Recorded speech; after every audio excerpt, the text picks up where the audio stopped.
And what the teachers are taught at DCU per our whistleblower is it's about lived experience. So if a child opens up a conversation or a teacher, they can talk about this in the class. They can bring in things like one teacher was talking about fisting in a classroom, and that recording was released to the media. Wow. The teacher said it's nice when you can get down and dirty with your students. Oh, wow. Yes, that's grooming. I mean, this is one of those things where, like, I don't have kids, so I have to sort of then go, okay, imagine I have kids now and I love my kids and blah, blah, blah. Mm-hmm. And then I find that that's what an old man or you would or find that adult person. Man, I would be. You would find them. Yeah. And often, as you were telling me off air before, they tell the kids to keep this secret that they've spoken to them. Yes, there was a secrecy pact put out by the NCCA who designed the curriculum, and we've archived it. We have a hard copy. And the secrecy pact said to the sex ed teacher in school, or the social, personal and health and education teacher, SPHE, that what happens in the class stays in the class. And that goes for teachers as well. Now, we flagged that that's a huge issue. We did a podcast on this secrecy pact. It hit the news. It was a big problem. They changed their online version to say, when you're telling your parents about what happens in the class, you don't have to reference other children's names. So don't mention that Johnny told a story. They kind of removed the secrecy pact, but the teachers were still taught that. They still have the hard copy. Just because they've updated online to cover their tracks doesn't mean it's gone away. And also children are being asked to lock their mobile phones up in the day, during the day. So the books are purchased now by the government. So the government buy those books. They lock them up at the end of the day. Children's mobile phones get locked up. They're spending 9 million euros on pouches, and we have a secrecy pact. So what happens in the classroom stays in the classroom. What should I look at? One other, really?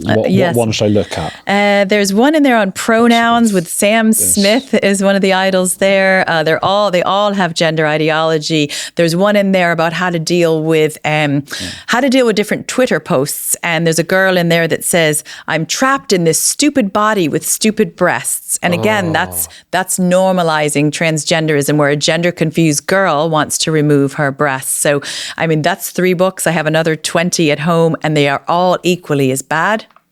And the thing that parents need to know is this is pushed so relentlessly that it's not just in the sex education books, the SPHE books here, RSE in England. This is now making its way into English books, math books, because they take what's called a whole school approach. So as parents, we can opt our children out of these topics, but if it's a whole school approach, it's in every subject. You can't avoid it.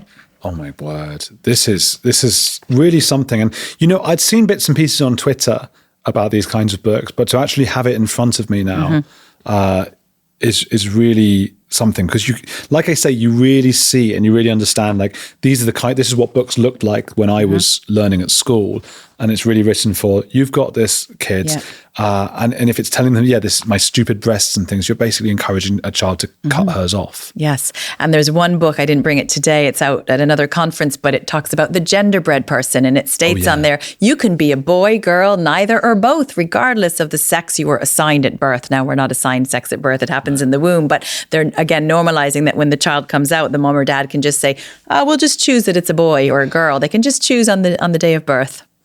How sex apps work. 1, upload a tiny pic of yourself to the app. 2, the app works out your location. 3, the app tells you who the nearest homosexuals are.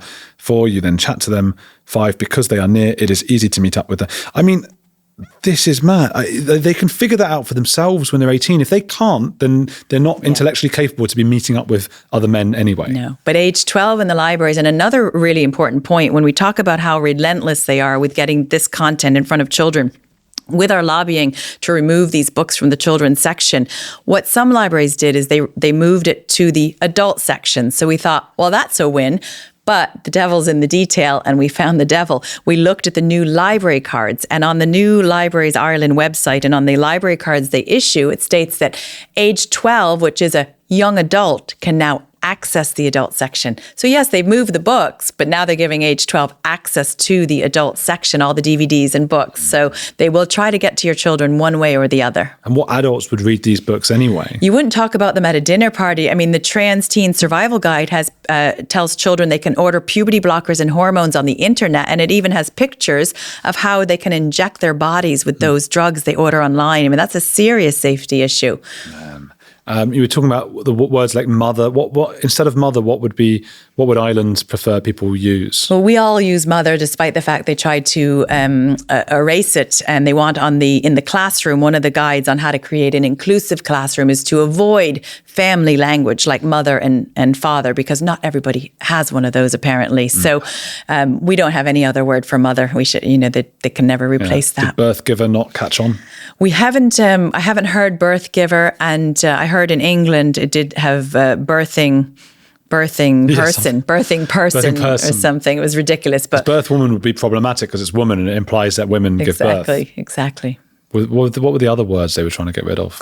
They were trying to get rid of mother and woman in the Constitution just last March, which they failed miserably. Back in 2022, when the Natural Women's Council first formed, they were trying to erase woman from the Maternity Protection Act, obviously to be inclusive for trans men who breastfeed. The chest feeders. Chest feeders. These are, because there's not just that, there's also this whole society of actual just men who want to breastfeed with their hairy nipples. It's a fetish, really, isn't it? I think it is, yeah. I think it's a fetish, and it took over everywhere. And apparently, Helen Joyce was telling me that sort of the UK was the last domino to fall with that one. Yes. But it did fall. Yeah, and I do feel like, I think that if you look outside on the streets, you think, you know what, wokeism is collapsing. They've had their day in the sun, the men in dresses. Nobody's buying it anymore. So it looks like it might be disappearing. But what parents need to know is, and Natural Women's Council have partnered up now with Public Child Protection in Wales. They do fantastic work. Groups in the UK, Canada, New Zealand, and Australia. And it is in the classroom. So although on the streets it's disappearing, it's actually getting really bad in classroom. Last week in Australia, they caught a school teaching bestiality under the sex education. And bestiality, for anyone who doesn't know, that's sex with animals. That came into the classroom taught by a pro-LGBTQI plus teacher. So it is in the classroom. Was he definitely not saying like this is a bad thing that shouldn't happen? No, it's just another preference, another sexual preference. Is that how he taught it? Yes. And parents, I think, in Australia are going to be seeking legal guidance on all of this, as they should. And it's only going to take one lawsuit here before in Ireland or in the UK, there's already lawsuits against the transgenderism in the Tavistock clinic. Mm-hmm. Thankfully, the gender confirming clinic had to close down due to the brave whistleblowers. But children are still being harmed psychologically in the classroom, not just by the transgender ideology, but by the Marxism. It's getting pushed right down to age 5 in Ireland, the social justice Marxism. And that's making every child feel that there are all these problems and they're oppressed. So whether they're oppressed due to their, the critical race theory says you should feel privileged if you're white, male, or Irish, privileged. So you're oppressed, but based on your skin color, based on your sexual preference. It's always about the oppression. Mm. And the only way to escape that oppression is to become trans or become, one of the minority groups or be an ally. So they have this ally program. So you either join the minority or you become an ally, and they indoctrinate the whole class. And they're trying to find something moral for them to hang on to, because all of this is so deviant. And the one thing they're giving the children now to hang on to and create the fear and anxiety is the climate alarmism. It's all under climate. It's green. The world's going to burn up, and we have to be moral and raise our climate flags as well as all the other flags they give them. Climate flags, pride flags, progressive flags, Palestinian flags. There's a flag for every day of the week now, indoctrinating children. I think the older you get, no matter what side of the political spectrum you are, you're more likely to sort of take the climate stuff a little bit less seriously each year, because most of us remember being told that by now the UK would be underwater. Yes. And it's not. So yes, I'm sure there are problems and there are issues, and there are some human-made ones compared to, but the alarmism isn't helping. Yes. And it's not healthy for a child to be going to bed having nightmares about that, which they will. So bloody hell. With all of that, look, there's encroaching Islamism, there's mass immigration in an already small population that is completely changing the face of Ireland. There is a continued, I suppose, replacement of what was a religious country, a Catholic country, with this kind of teaching of insane books for children. Is there any hope for Ireland?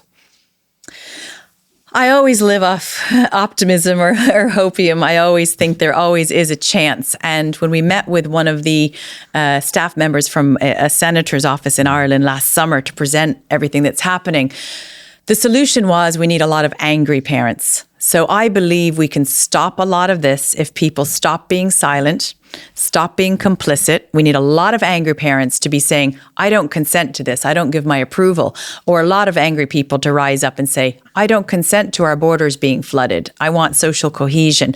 So it really, the strength will come from the grassroots. So I don't want to give up on Ireland just yet. Things are very, very bad in Ireland at the moment. They're going to get worse if they push through the hate speech and continue to flood our borders. But we need a lot more people to stop being silent, to break the silence and bring the big issues into small talks and feel comfortable having those talks.